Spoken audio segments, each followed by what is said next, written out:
March 28th, 2018, Hanover, Germany. At 11:30 p.m., a 30-year-old construction worker named Mateusz Kawecki starts the engine of his navy blue 1998 BMW 525.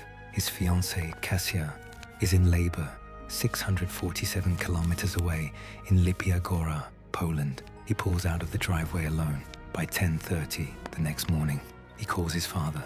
He says he's near Szczecin, stuck behind 2 hours of accident traffic. He sounds calm. He sends Kasia a text. He will arrive within 2 hours.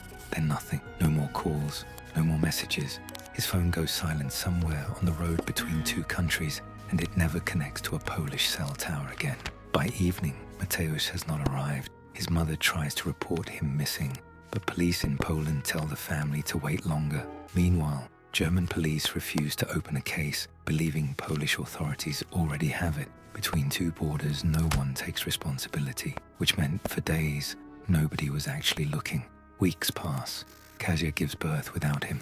His family searches on their own, retracing the route, calling hospitals, calling morgues. Nothing turns up. No sign of the BMW. No sign of Mateusz. Because of the jurisdictional standoff, the investigation barely moves for months. Then, on September 12th, 2018, almost 6 months after he vanished, Mateusz's decomposed body is found in a barn, not near the highway, not near Kasia's village, in Hudkov, his own family's barn, in the small eastern Polish town he grew up in, hundreds of kilometers from where he was last heard from. His head has been severed, 2 nooses hang nearby, his clothing is stained with blood, his phone and backpack sit close by, untouched, but his car keys are gone. His BMW is never found. What nobody knew was that 4 days after the body's discovery, Mateusz's own family finds something searchers missed. His shoe, tucked in the barn, with his severed foot still inside it. The barn had already been searched once by authorities. They walked past it.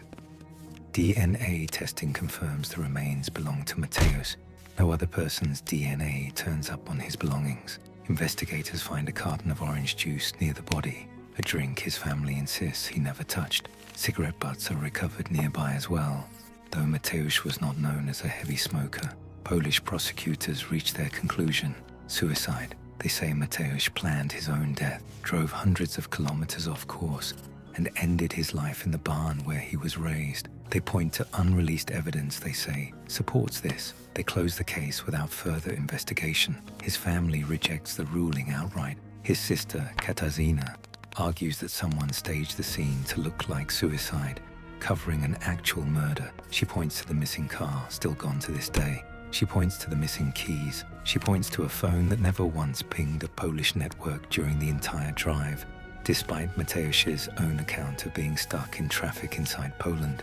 Investigators counter that a self-inflicted decapitation by hanging, while rare, is not unheard of, and that the physical evidence at the scene is consistent with their theory. But they never explain why the barn, already searched once in the weeks after Mateusz disappeared, held no trace of a body until 5 months later. They never explain the orange juice, they never explain the cigarettes, and they never find the car.